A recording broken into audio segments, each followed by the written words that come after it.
Hello বন্ধুরা, নতুন একটা ব্লগে ওয়েলকাম। এটার মিনি ব্লগ বলছি না, কারণ অনেকটা লং হয়ে গেছে। তো সকালবেলা ঘুম থেকে উঠে একটা সুন্দর দৃশ্য, সবুজ সবুজ, তারপর ভোলানাথের দর্শন। তারপর নিচে এসে ভাবলাম একটু ব্রাশটা করে নিই, ব্রাশটা করে ছাদে যাওয়া যাবে ব্রাশ করতে করতে। তা চলো, ব্রাশ করার জন্য ছাদে আসলাম। মা ওখানে সেবা দিচ্ছিল আর আমি এইদিকে ছাদের সব কিছু ঘুরে ঘুরে দেখছিলাম। এটা কি গাছ, কে কে বলতে পারো দেখি তো? এটা তো ড্রাগন গাছ, এটা সবাই চেনে আশা করছি। এই যে আমাদের ছোট্ট ছাদ বাগানে কত সুন্দর লেবু ধরেছে। আমি যাচ্ছি এবার তিনতলা, তিনতলা থেকে কত সুন্দর লাগছে, মন্দিরটাও কি সুন্দর লাগছে আর চারিদিকটাও কি সুন্দর লাগছে। তো তারপর আমি মুখটা ধুয়ে নিলাম, ধোয়ার পর মায়ের যে ওই যে সেবা দিয়েছে ওটার প্রতি লক্ষ্য ছিল। তো এইখানে আমি জল খেয়ে নিলাম এক গ্লাস, খাওয়ার পর মাখা পেয়ে গেছি অলরেডি। তো তারপর মা বললো যে আলু সিদ্ধ চাপিয়ে দে। আমি তার জন্য আলু নিয়ে নিলাম কতগুলো। এই যে এখানে আলুটা আমি ধুয়ে নেব। এবার মা এখানে প্রেসার কুকার বসিয়ে দিয়েছিল, আমি জাস্ট আলুগুলো ঢেকে ঢেকে চাপা দেবো। এবারে মা এখানে নৌকা তৈরি করছিল, যেহেতু আমি ওটা করি না, প্রচণ্ড হাত চালা করে।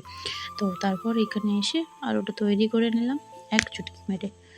যাই হোক, আমরা মাঠে মুড়ি দিতে আসছিলাম, আর মাঠে মুড়ি দিতে আসবো, আমার পা কাদা হবে না, এটা কি সম্ভব?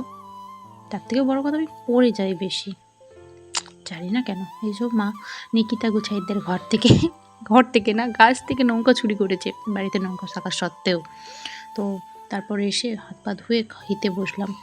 তো চলো খাওয়া দাওয়া করে নিই। তারপর কথা হচ্ছে, খাওয়া দাওয়া করার পর যেহেতু বাড়িতে যে মাংস হবে, একটু আদা রসুন পেঁয়াজ আর একটু ধনে পাতা আমি এগুলো কাটাকুটি করে দিয়ে মায়ের একটু হাতে হাতে সাহায্য করে দিলাম। করে দিয়ে আমি রেডি হয়ে নিয়েছিলাম একটু ভিডিও করবো বলে। অনেক দিন কোনো রকম ফটো ভিডিও সেভাবে করা হয়নি। তো সেজে গুজে তাই ভাবলাম রেডি হয়ে নিই। তো সেজে গুজে ওইখানে ভিডিও করা কমপ্লিট করে এখানে জল ভরে নিলাম আমি। মা যেহেতু বাড়িতে ছিল না, আমি জলগুলো ভরলাম, ভরে তারপর আমি একটু ফেসিয়াল করে নিলাম। স্কিন কেয়ারও তো করতে হবে। এখানে কতগুলো জামা আছে, জামাগুলো গুছিয়ে নিই। তো তারপর মুখটা আবার ফ্রেশ করতে হবে। এখানে আমার একটা চুলে মাখার জন্য একটা জিনিস আছে, তো দেখো সেটাও আমি এবার মেখে নেবো।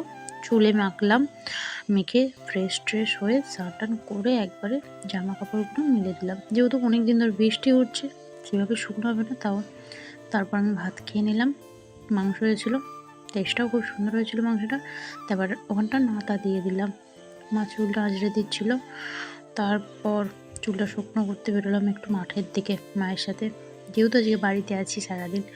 তো এদিকে কতগুলো গরু আসছিল, বাছুর ছিল, কি সুন্দর খেলা করছিল ওরা।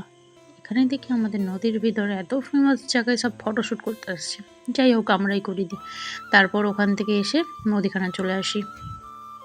মুদিখানা করে এসে দেখলাম মা ডিম সিদ্ধ করেছে, তো খেয়ে না, চলো বাই সবাইকে।